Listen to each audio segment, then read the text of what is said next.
Hey guys, this is Benny Ricciardi with rotocurve.com, and I'm here with our DraftKings Week 6 picks for quarterbacks. As always, we're going to go to the PowerPoint slide and talk about a couple of the guys that we like this week, and let's get right into it.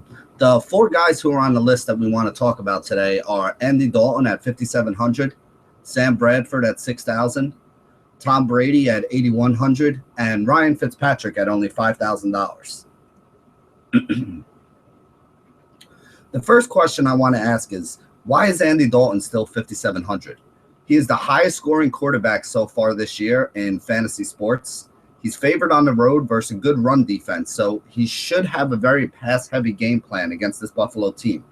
Buffalo has allowed the 9th most points to fantasy quarterbacks so far this year, and Dalton is averaging 25 points per game. He's got 11 passing touchdowns and 2 rushing touchdowns already in the first 5 games of the season. I do think it's going to be tough for Jeremy Hill to find running room. I think this is going to be a game where we see a lot of Gio Bernard and a lot of passing going on. And that would basically mean that Dalton should be in the spot to have a pretty good upside game here. At only 5,700, I think he's a very good play this weekend. Even if he has a bad game, he's still likely to get you 18 points, which is 3 points per $1,000 of cost or more, and be a really solid start on the day. At this price, it's tough for me to pass him up in cash games and even in a lot of my tournament options for this week. Next guy I want to talk about is Sam Bradford. Bradford plays for Philadelphia, who's going up against the New York Giants this week. Both teams are in the top 6 for pace. Philly has the 2nd highest pace in the league, and the Giants are 6th. The Giants have allowed the 10th most fantasy points per game to quarterbacks so far this year, and the total in this game is 50, with Philly favored by 4. So you got to expect to see that the Eagles are going to put some points up on the board. The Giants have allowed either a 300-yard passer or 2 passing touchdowns to a quarterback every week so far this season except for 1. With the high pace of this game, we should see a lot of plays, we should see a lot of points scored, and we also should see a lot of passing out of both of these teams. If that's the case, I think Bradford at $6,000 has a really good chance to pay off his salary this week and be one of the top fantasy quarterbacks at a discounted price. The guy who I think is somebody who's going to make a lot of my cash game rosters is going to be Tom Brady. As you can see by the picture right now, he's on pace to have what we like to call a GOAT season.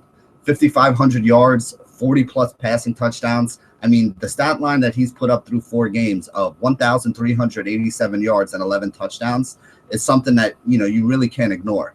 The Flakegate was started by the game against this Indianapolis Colts in the playoffs last year.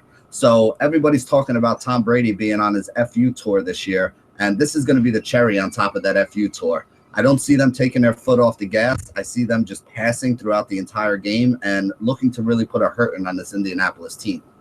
Indy has allowed the 11th most points to fantasy quarterbacks so far this year, and this is going to be a statement game for the Pats. So I do expect Brady to not only be in there, but to be throwing from the start to the finish. And at 8,100, I definitely think he's going to need a big game in order to pay off his salary, but I think we could see a game like we saw against Buffalo where he goes for 400 yards and 3 or 4 touchdowns today. The last guy I want to talk about, if you're looking for a cheap salary saving option, I do think Ryan Fitzpatrick of the New York Jets is in a great spot. The Redskins have allowed 250 yards passing in each of the last 3 weeks, and they weren't a very good team against the pass all of last year. So despite the fact that they started the season off with 2 pretty solid games against the pass, lately it seems like that's fallen apart. They do have a very solid run defense, which means that passing the ball is probably the path of least resistance for the Jets in this game. And with the healthy Decker and Marshall having a big year this year, I think that it's easy to see Fitz having a big game here. He's been averaging 230 yards and 2 touchdowns at home. And remember, he's dirt cheap at only $5,000. If he throws 2 touchdowns and has 230 yards, that's going to get him about 17 fantasy points, which gives you more than 3 points per $1,000 of cost. There's always a chance that he can go even bigger than that if the Jets can't get the run game going against a solid run defense. And there's always a chance that he can throw for a couple more touchdowns since teams have been throwing for multiple touchdowns against Washington in 2 of the last 3 weeks.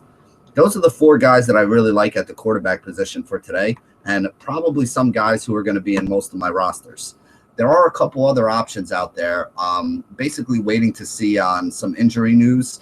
A guy like Matt Ryan looks like he could be in a good spot today, but with Hankerson and Julio banged up for the Thursday game, I don't know if I'm willing to roll him out there. There are a few other guys that you can look at as well, but these are the four that really stand out for me as some of the best value options on DraftKings this week. And these are the guys who I'm going to be building most of my lineups around. So thank you for joining us here at rotocurve.com for this week's Week 6 quarterback video. And as always, stay classy, DFS.